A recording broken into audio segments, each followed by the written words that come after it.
Hi, it's me again. When, when I first knew him, the circumstances of my visit were entirely normal. His fox terrier had cut its pad, or the old gray tabby was having trouble with its SINUSITIS, but later on I began to wonder.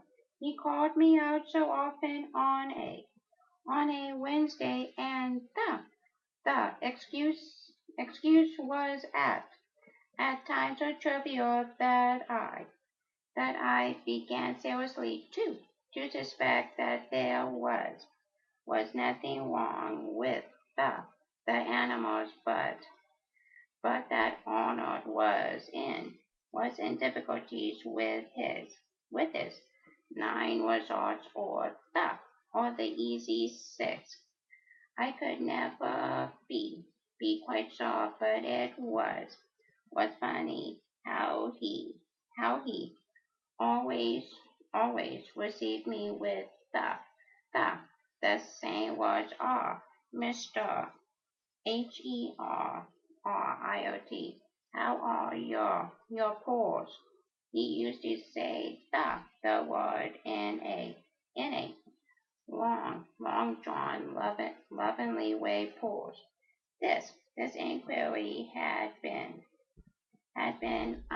unvarying ever since I had won 16 trillions one week on the three draws. I can I can never forget the awe with which he fingered the little slip from little words, looking unbelievably from it to the postal order.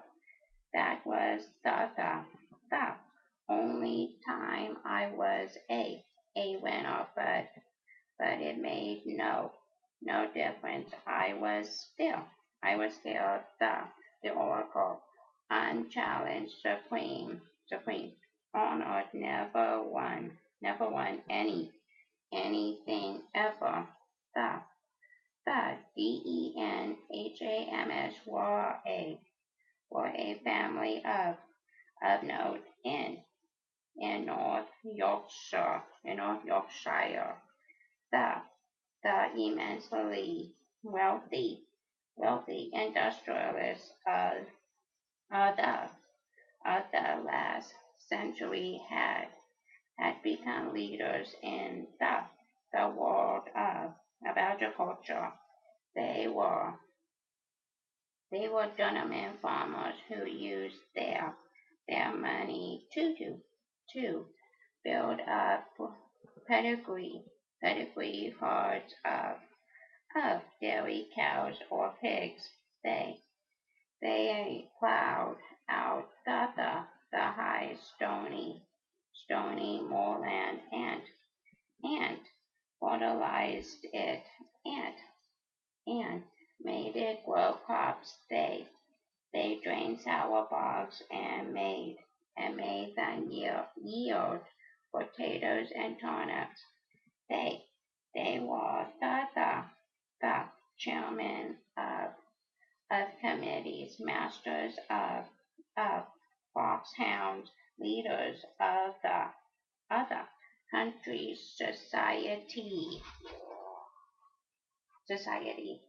But Arnold had opted out of all that of all opted out of all that at at an early age. He had refuted the age-old decorum that you can't be happy doing doing absolutely nothing all day, and every day. He potted around his house and and his few untidy acres, uninterested in the world outside, not entirely aware of what was going on in his immediate vicinity, but utterly content.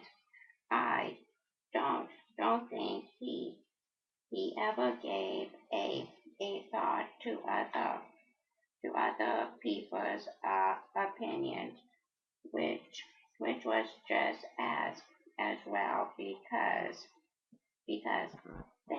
they were often unkind. His brother, the eminent the eminent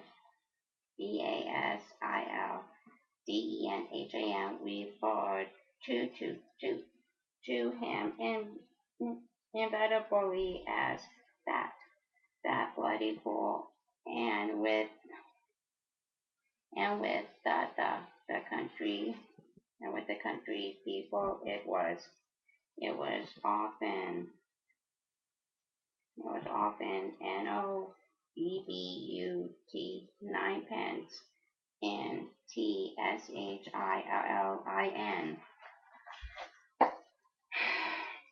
And personally, I always found something appealing in him.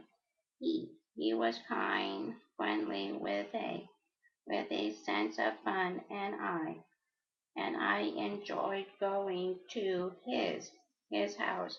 He and his wife ate all their meals in the kitchen, and in fact seemed to spend most of their time there. So I usually went round the back of the house. On this particular day, it was to see his Great Dane bitch, which had just had pups, and seemed unwell since it wasn't Wednesday. I felt that there really might be something amiss with her, and hurried round. Arnold gave me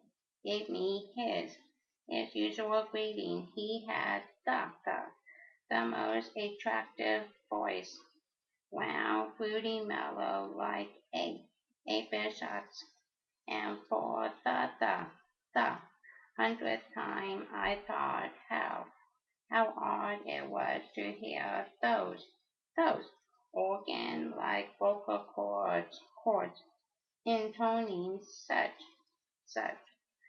INCONGRUITIES as Mansfield Town, or Bradford City. I wonder if you could advise me, Mr.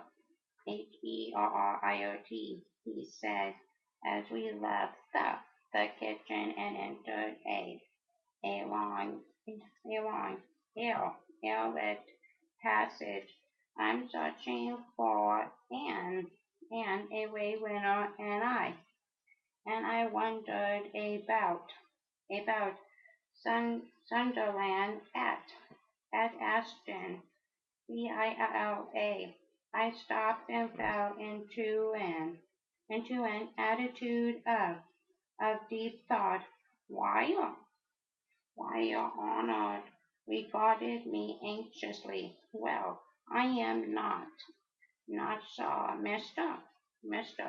Denham, I replied. Sunderland are a good side, but I happen to know that RAICH Carter's anti isn't too well at present, and it could easily affect his game this Saturday. This Saturday, the Saturday. Arnold looked crestfallen, and he nodded his head gravely a few times. Then he looked closely at me for a few seconds and broke into a shout of laughter. Ah, Mr. Heriot, you are you are pulling my leg again. He seized my arm, gave it a squeeze, and shuffled off along the passage, chuckling deeply.